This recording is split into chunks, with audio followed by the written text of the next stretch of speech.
8월을 맞았습니다. 지난 7개월 동안이 마치 7년이나 된 것처럼 길게 느껴집니다. 반년 동안 수백 명의 사람들이 죽어나가고 여기저기 사고들이 터졌지만 어느 것 하나 명쾌하게 해결된 것은 없습니다. 여전히 기득권 세력은 그 권력을 공고하게 유지하였고 또 국민들은 그들을 다시 선택해 주었습니다. 답답합니다. 게다가 덥기까지 하고 또 태풍까지 오고 있다고 합니다. 어느 것 하나 속 시원한 것이 없지만 그래도 이런 고난의 시절 가운데 하나님의 뜻을 발견하고 이루기 위해 성실한 삶을 사는 사랑하는 성도들에게 하나님의 자비와 은총이 함께 하시기를 성어버이, 성자, 성령의 이름으로 축원합니다.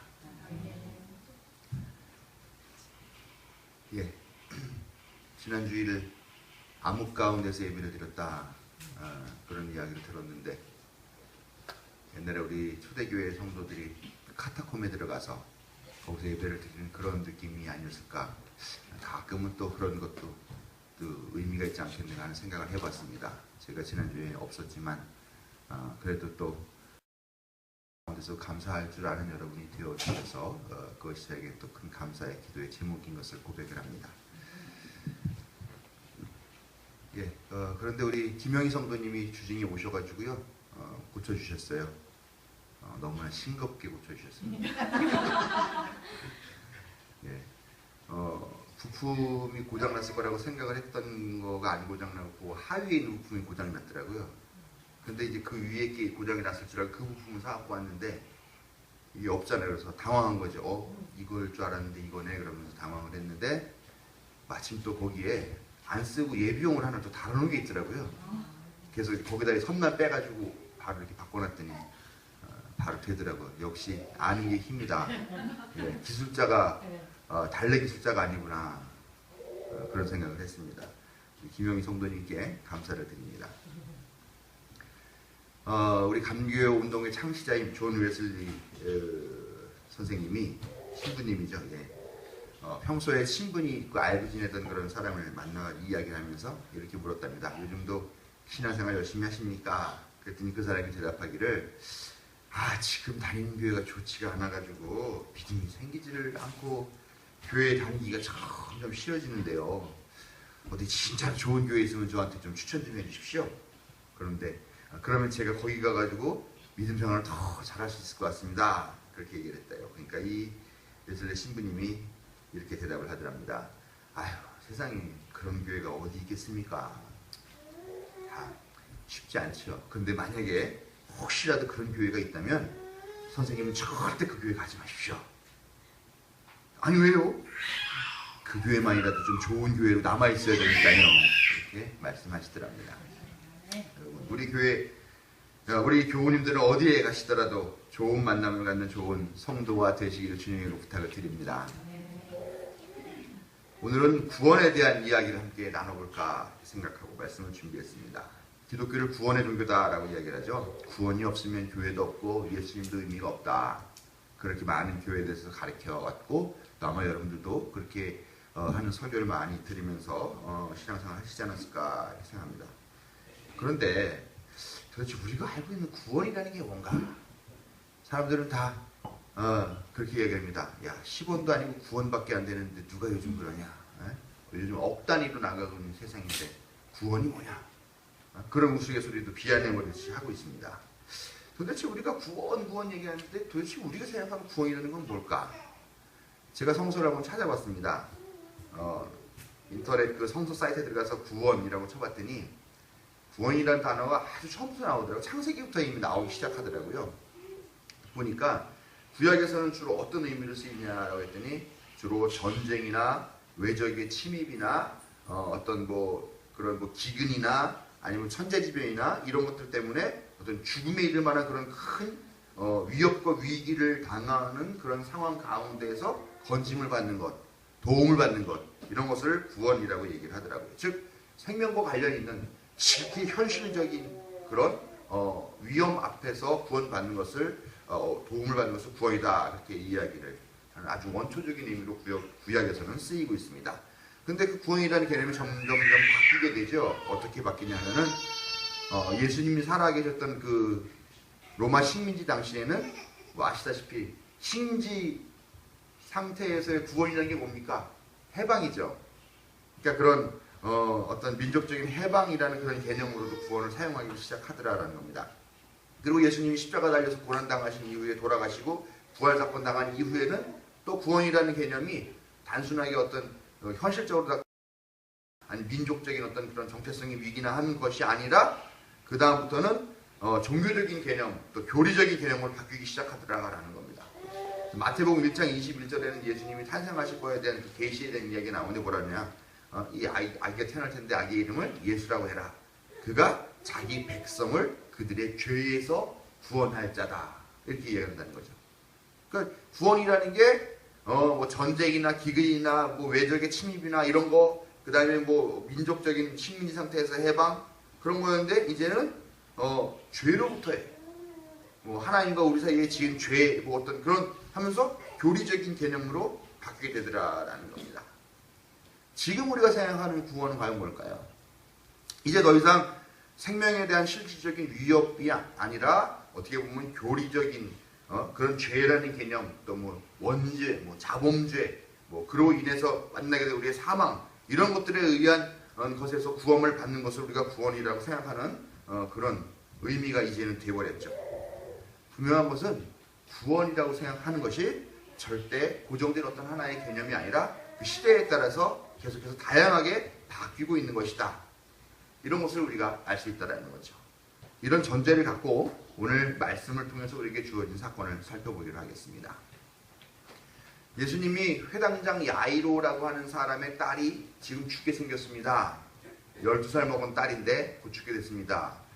당시 저 나라에서 12살이라는 의미는요, 시집갈 나이였거든요.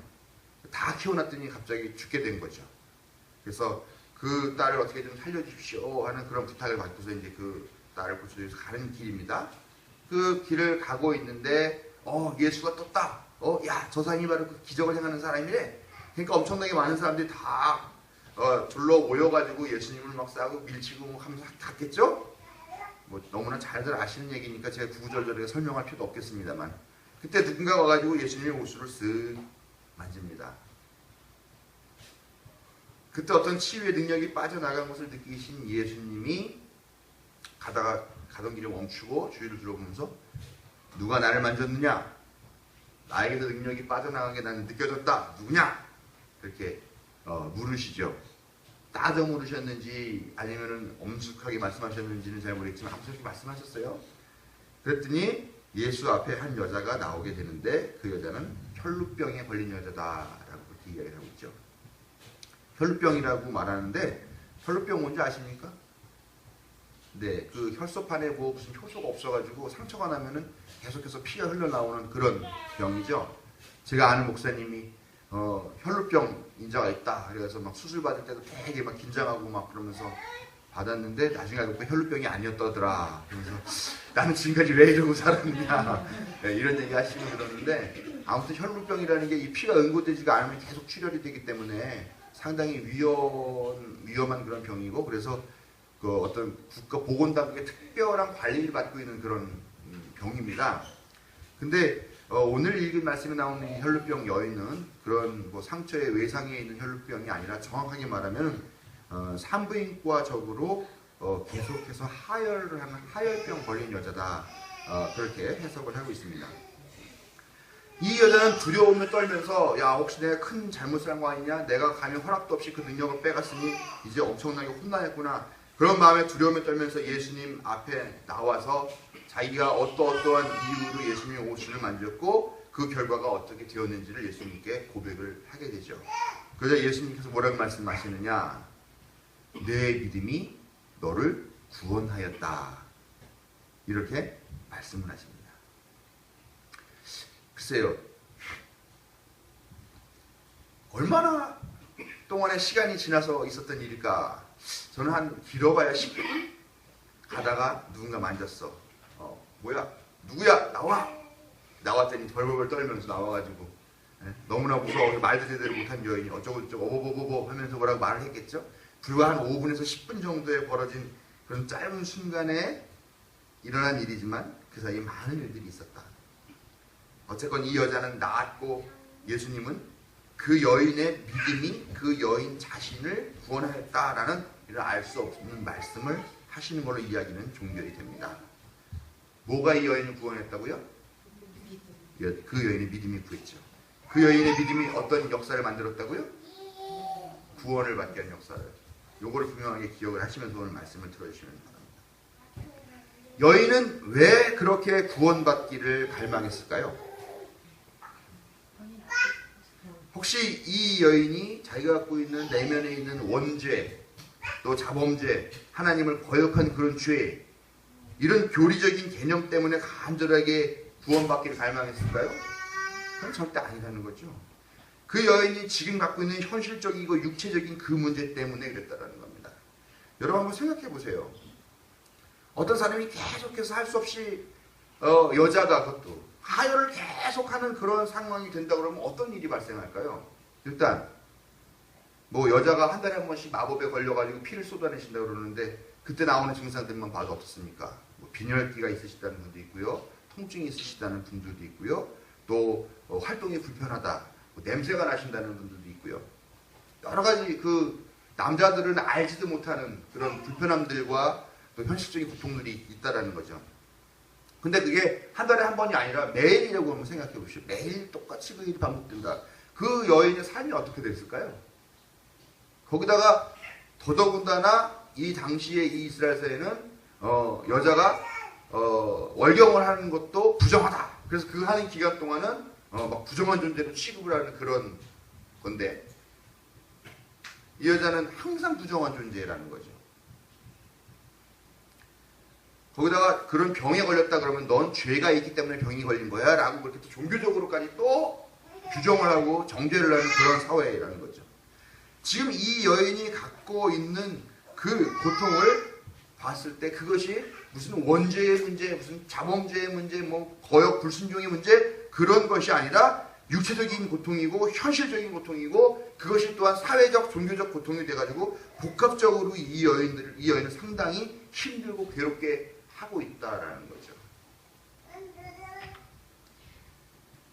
거기다가 이 여인은 부정한 존재로 낙인찍혀서 인간들에게 치였을 뿐만 아니라 그 재산이 얼마가 되는지는 모르겠지만 아무튼 자기가 갖고 있는 그 병을 고치려고 자기의 그 재산을 다 써버릴 정도로 그렇게 치료를 받았음에도 불구하고 여전히 고침받지 못한 그런 아픈 여인, 병자, 부정한 여인이라는 그런 낙인을 갖고 살아가는 현실적인 이유 때문에 구원을 갈망했다라는 것입니다. 그 병을 고침받기 원해서 이 여인 예수님께 나왔고 예수님은 그 여인이 구원받았음을 선포해 주시는 그런 기적의 역사가 일어나게 됐는데 분명한 것은 그 여인에게 필요한 것은 현실적인 고통에서의 구원이다 라는 것을 그 여인도 갈망했고 예수님도 그것을 인정했다라는 것입니다. 오늘날 여러분은 어떤 의미로 구원을 생각하십니까?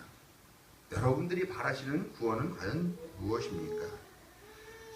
일반적으로는 이 생에서의 삶이 아무리 개떡같고 힘들고 하더라도 예수 믿음으로 말미암아 다음 세상에서는 낙원, 즉 천국, 파라다이스에 살게 될 것이다. 그것을 우리가 구원이다, 구원받았다라고 그렇게 생각하고 또 많은 목사들이 그렇게 설교를 하고 있습니다. 그런데 점점 그런 구원이 우리에게 큰 힘을 발휘하지 못하고 있더라라는 거죠. 근데 희한합니다. 그 나라에 갈 날이 얼마 안 남으신 분일수록 점점 더 그거에 대한 강렬한 열망들이 있어요. 아니 10대 애들한테 와서 야 천국 구원 얘기하면은 화냅니다.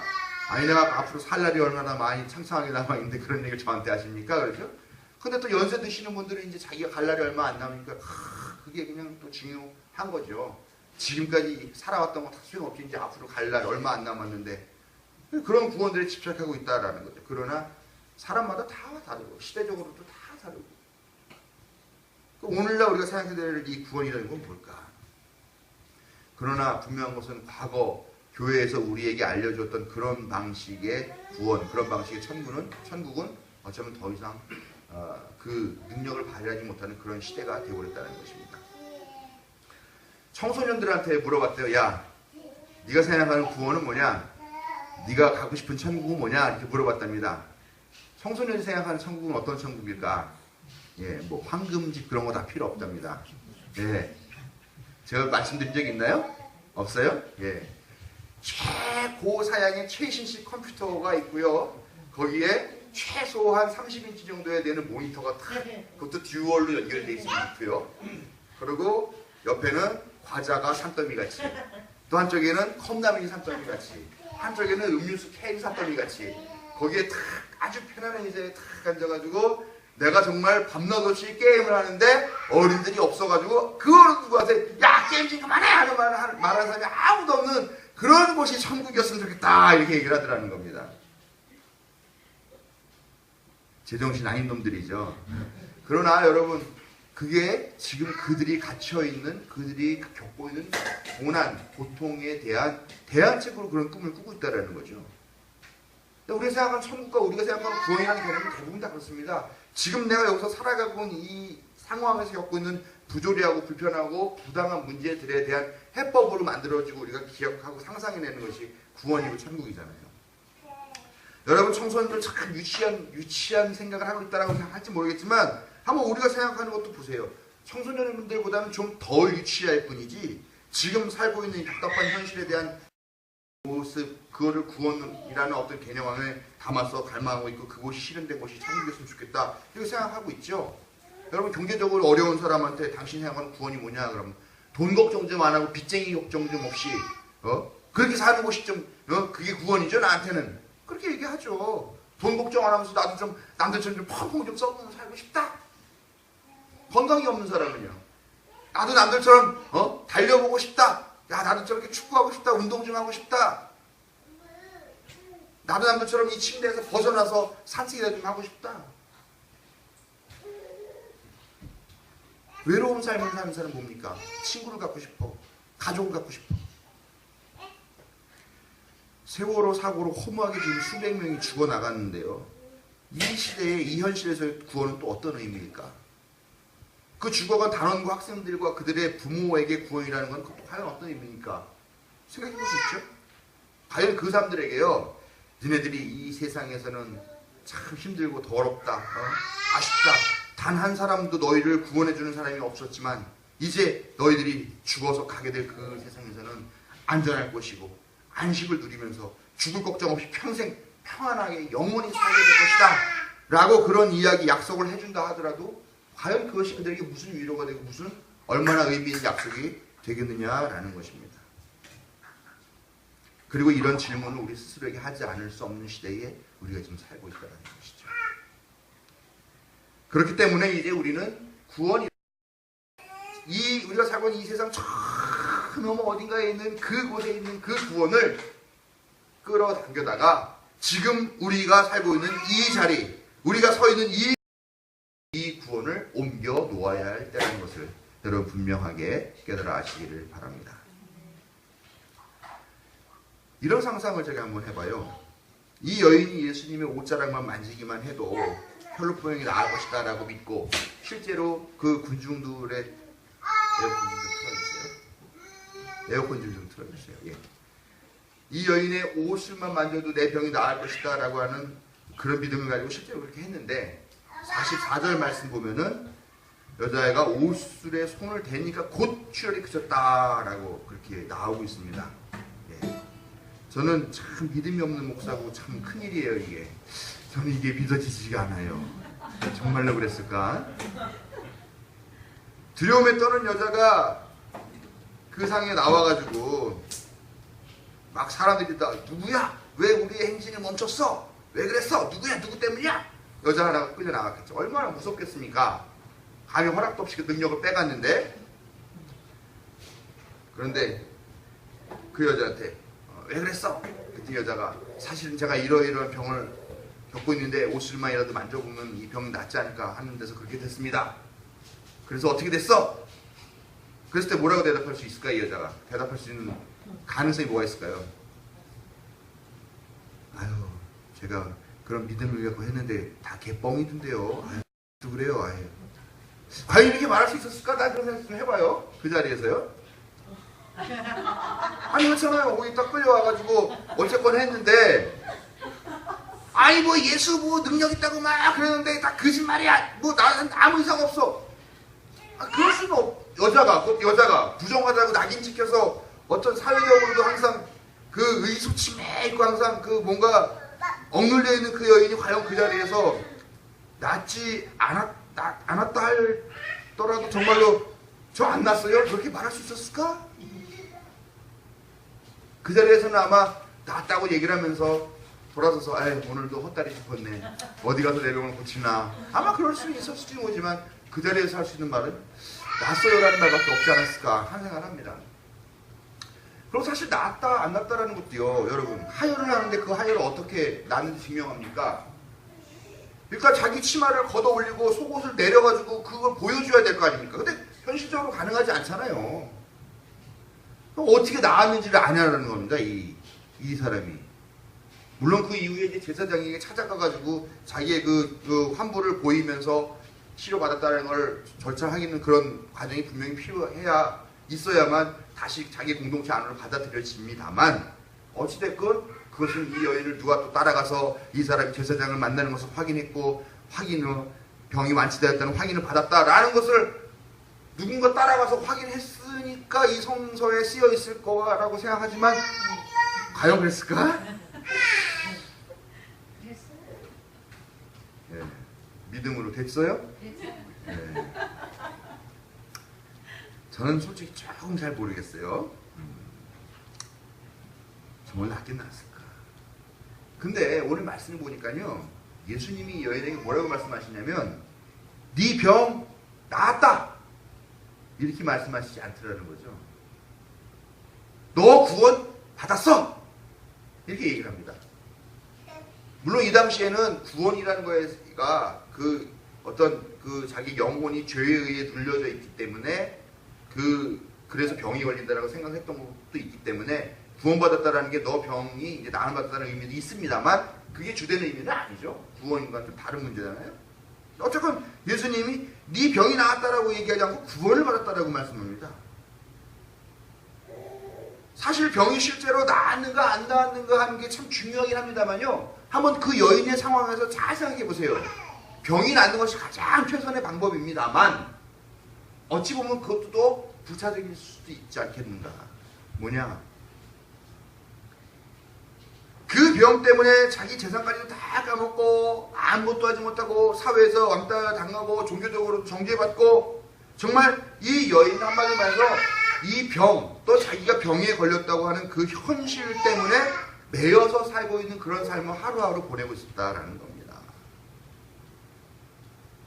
병이 있다 하지만 병이 낫지 않았다 하더라도 그 삶 자체가 그 병에 매여 있을 필요는 없는데 그 여인은 그 병에 매여져서 그 병의 노예 노릇 하는 삶을 살고 있었던 그런 현실을 예수님은 혹시 보셨던 게 아닐까.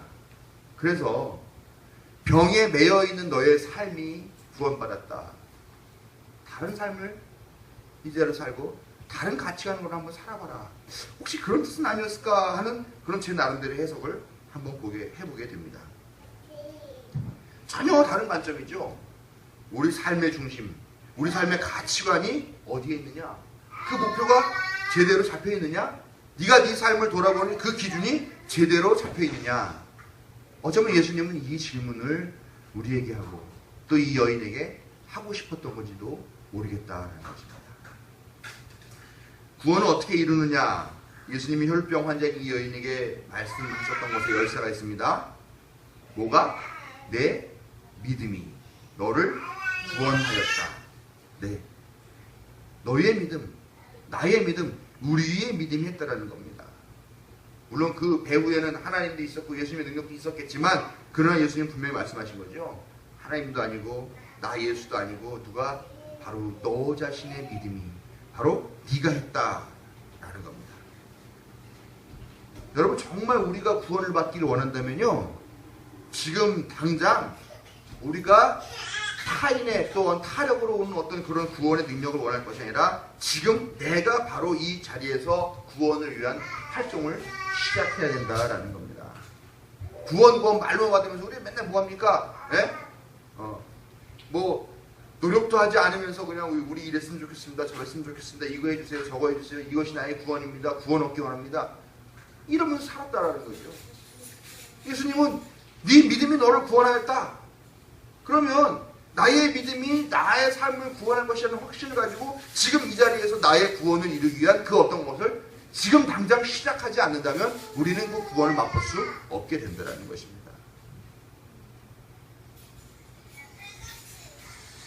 지금 이 세대가 꿈꾸고 있는 구원이라는 게 어떤 걸까요? 제가 한번 이렇게 생각해 봤습니다. 이 세대가 꿈꾸는 구원이라는 게 별로 지속적이지도 않고요. 올바르지도 않고요. 그게 큰 가치도 없어요. 그저 육체적이고 얄팍한 쾌락만을 추구하는 삶을 구원이라고 믿으면서 그것을 얻으려고 아등바등하는 게 지금 이 세대가 아닌가. 모두가 다 물질만능주의, 풍요지상주의, 돈에 눈 아래 뒤집혀가지고 이익만 된다면 똥인지 된장인지 구별하지 않고 일단 찍어 먹어보는 그런 세대. 돈 때문에 서로 죽이고 죽기도 하고요. 돈 때문에 어제의 원수가 오늘 동지가 되기도 하고요. 돈 때문에 사람이 바닷속에 빠져 들어가고 있는데도 그걸 보고서 아무것도 안 하기도 하고요. 또 돈 때문에 이게 엄청난 사고를 발생시킬 수 있다라고 하지만 방비를 하지 않습니다. 우리가 살고 있는 세대가 그렇게 돈이 구원이라고 보고 있는 세대죠. 이번에 730 재보선 보면 제가 참 기가 막혔어요. 참 야당 참 무능하다. 무능한 건 무능한 거지만요. 아니 세월호 희생자들이 여전히 그 희생자 가족들 여전히 거리에서 헤매고 있고 단신농성하고 있고 지금 뭐 얘기를 들어보니까 어떤 분은 쓸개가 완전히 다 쪼그라들어가지고 기능을 전혀 못하고 있고 또 신장 기능이 완전히 없어져가지고 지금 급하게 수술 받지 않으면 안 되는 분도 있다고 그러고 뭐 단식을 해가지고 진짜 발목이 제 손목보다도 가늘어지는 막 그런 사진들도 올라오고 막 하는 걸 보는데 아니 그런 사람들 지금 여전히 거리에서 그러고 있는데 아니 뭐 세월호 희생자를 갖다가 그 뭐 단순 교통사고 난 거죠? 뭐 이런 식으로 얘기하는 사람이 있질 않나? 저 사람들 노숙자인데 노숙자같이 저러고 있는 게 뭐냐? 노숙자한테 밥 한 끼 봉사하듯이 밥 한 끼나 먹여야 되겠다. 아니 이따위 소리나 하는 이런 어떻게 보면 반인륜적인 사람들, 권력에 눈이 뒤집힌 사람들, 권력자 앞에 딸랑딸랑 거리면서 하고 있는 이런 사람들, 민주주의 짓밟고 인간의 도리조차 제대로 하지 않는 이런 사람들에게도 또 표를 주더라라는 겁니다. 왜냐? 그들이 지금 집권 여당이니까. 이 사람들이 힘이 와졌으니까. 이 사람이 우리 동네를 더 풍요롭게 해줄 거라고 믿는 그런 환상들이 있으니까요. 그러나 뭐 자기 지역구에 뭐 얼마나 해줬겠습니까? 쓸데없다가 32조를 쏟아붓는 그런 정권, 그런 정당인데요. 아무튼 이 730 재보선이 우리가 갖고 있는 헛된 망상, 헛된 구원에 대한 의지를 아주 여지없이 드러낸 그런 선거가 아니었나 하는 생각도 한번 해보게 됩니다. 지금 우리는 헛된 구원론에 길들여져서 썩어 빠질 것들을 사랑하면서 그것이 얼마나 독한 것인가 모르면서 그것에 중독돼가고 있는 것이 우리 현실이라는 것입니다. 그러면 우리는 여전히 혈루병에 매여일 수밖에 없다라는 것입니다. 여러분, 그러나 우리는 달라져야죠. 우리 크리스찬은 달라져야죠. 우선 우리가 그동안 구원이라고 믿었던 그 허무한 삶의 그 목적을 포기하고 이제부터라도 좀 제대로 된 가치관과 목표를 가져야 된다라는 겁니다. 이 시대가 우리에게 요구하는 게 뭔가, 우리 이웃이 크리스찬들에게 요구하는 것이 뭔가, 이런 것들을 갖고 있는 그런 것들을 생각하는 바른 가치관을 확립하고 우리가 날 때부터 이미 하나님께서 우리에게 주신 그 양심에 따라서 우리가 제정신을 차릴 때에만이 우리가 사람답게 제대로 사람으로서 살아갈 수 있다라는 그런 믿음을 갖게 될 것이고 결국 그 믿음만이 우리를 구원할 것이라는 것입니다. 다른 믿음 갖기를 기도하면서 또한 그 믿음이 우리를 구원하고 또 세상을 구원할 것이라는 이 신념과 확신을 지금 우리는 가져야 될 줄로 믿습니다. 또 우리에게 지금 있는 것, 이미 가진 것이 있는데 우리가 갖고 있지 못한 것을 갖고 그것 못 가졌다고 아쉬워하고 그것 때문에 슬퍼하고 하다가 이미 가진 것조차도 누리지 못하고 놓쳐버리는 이런 어리석은 삶이 아니라 우리의 지금 이 현재의 삶에 의미도 부여하고 재미도 부여할 수 있는 그런 삶의 방향을 전환할 때 우리 삶과 우리의 존재가 구원받을 수 있다는 이 사실을 오늘 이 말씀을 통해서 깨달아 아시기를 부탁을 드립니다. 지금 한국교회 기독교 교회협의회 NCC라고 하는 데서요, 그 한국 사회 개혁을 위한 10대 과제 뭐 이런 걸 선정하는 작업을 하는데 제가 거기 위원으로 들어가가지고 참여를 하고 있습니다. 근데 거기서 10대 과제를 바꿀 때 뭐가 필요할까 이렇게 보면은요, 다 뭐 예를 들면 이제 그 10대 주제로 나온 게 이제 뭐 통일, 뭐 여성, 뭐 빈곤, 경제 정의, 뭐 복지, 뭐 청년 문제, 뭐 노인 문제, 뭐 이런 것들이더라고요. 근데 다 봐도요, 교회가 할 수 있는 일이 없어요. 개인이 할 수 있는 일이 없어요. 다 뭐가 해야 되냐? 정부, 국가가 해야 되는 정책 차원의 문제들아라는 겁니다. 그걸 보면서 야, 이거 뭐냐? 이 말은요, 이 시대에 꼭 필요하다고 생각하고 이 시대에 우리 국민들 또 우리 사람들이 원하고 있는 구원이라는 것들이요, 결국은 국가의 정치와 정책 시스템에 민감하게 연동되어 있다는 걸 의미한다는 겁니다. 이것을 바꿔내지 못하면 우리가 갖고 있는 그 구원의 의지는 실천되지 못한다는 거죠. 우리는 지금 우리가 살고 있는 이 어떤 정체적인 문제조차 이거를 바꿔내지 못한다면 그냥 우리는 계속 죽은 다음에 가는 그 세상에만 우리의 꿈과 희망을 투영시키면서 그것만 기대해야 할 수밖에 없는 삶을 산다는 거죠. 그렇기 때문에 우리의 구원은 원하건 원하지 않건 정치적이기도 하다는 것을 여러분 깨달아 아시기를 또한 부탁을 드립니다. 지금 우리는 예수님의 말씀을 기억해야 될 것입니다. 내 믿음이 너를 구원하였다. 헛된 구원에 사탕발림에 속지 말고 지금 이 땅에서 나와 또 우리 모두가 누려야 할 건강하고 바른 구원의 꿈을 꾸어야 할 때입니다. 그리고 혈루병 여인처럼 담대하게 그 구원을 쟁취하기 위해서 자기의 믿음으로 나아가야 될 것입니다. 우리의 믿음으로 우리를 구원하는 이 복된 여정에 함께 하시는 여러분께 하나님의 자비로운 인도하심이 함께 하시기를 축원합니다.